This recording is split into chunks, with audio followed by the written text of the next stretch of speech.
नमस्कार, मी प्रीती. मी मराठी लाईव्हच्या दुपारच्या बातमीपत्रांमध्ये तुम्हा सर्वांचं खूप स्वागत. अयोध्येत सोमवारी रामलल्लाची प्राणप्रतिष्ठा झाली. त्यानंतर मंगळवारी मंदिर भाविकांसाठी अधिकृतपणे खुलं झालं. दर्शनासाठी मंदिर खुलं झाल्यानंतर पहिल्याच दिवशी मोठा रेकॉर्ड झाला. मोठ्या संख्येने भाविकांनी आपल्या आराध्य देवतेचं दर्शन घेतलं. अयोध्येतून जे व्हिडिओ समोर आले त्यात चेंगराचेंगरीसारखी स्थिती निर्माण झाली होती. अयोध्येत भक्तांची गर्दी वाढत होती, त्यामुळे प्रशासनाला तात्काळ अयोध्येत वाहन बंदीचा निर्णय घ्यावा लागला. एका व्हिडिओमध्ये तर भाविक सुरक्षाकडे भेदून मंदिराच्या दिशेने पळत होते. काहींना किरकोळ दुखापती झाल्या. मुख्यमंत्री योगी आदित्यनाथ यांनी लखनौमधूनच लाईव्ह स्ट्रीमिंगच्या माध्यमातून परिस्थितीचा आढावा घेतला. अयोध्येच्या भव्य राम मंदिरात भगवान श्रीरामांची बाल स्वरूपातील मूर्ती बसवण्यात आली आहे.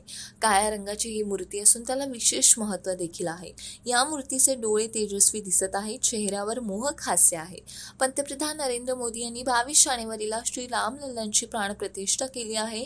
आजपासून राम मंदिर सर्वसामान्य भाविकांसाठी दर्शनासाठी खुले झाले आहे. राम मंदिरात बसवलेली रामलल्लांची मूर्ती म्हैसूरचे शिल्पकार अरुण योगीराज यांनी बनवली आहे. ही मूर्ती काळ्या दगडापासून बनवली आहे. कर्नाटकातून आणलेले हे दगड 225 कोटी वर्ष जुने असल्याचं सांगितलं जात आहे. शास्त्रात काळ्या ग्रॅनाइटला कृष्णशिला शालिग्राम असेही म्हटले आहे. ईडी ही केंद्रीय तपास यंत्रणा स्वतंत्र तपास यंत्रणा राहिली नाही, तर भाजपाची शाखा झाल्याचा घणाघात खासदार संजय राऊत यांनी घातला.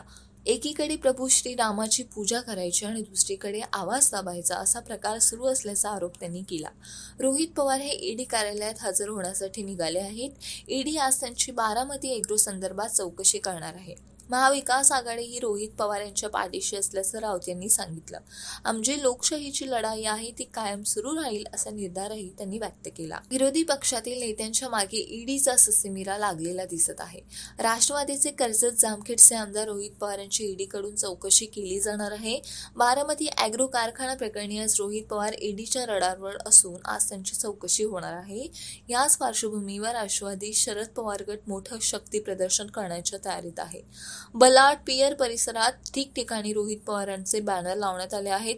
पळणार नाही तर लढणारा दादा असे बॅनर वेगवेगळ्या ठिकाणी लावण्यात आले आहेत. तसेच ईडी कार्यालयात परिसरात दडपशाहीच्या कारवाईचा निषेध असे लिहिलेले बॅनरही लावण्यात आले आहेत.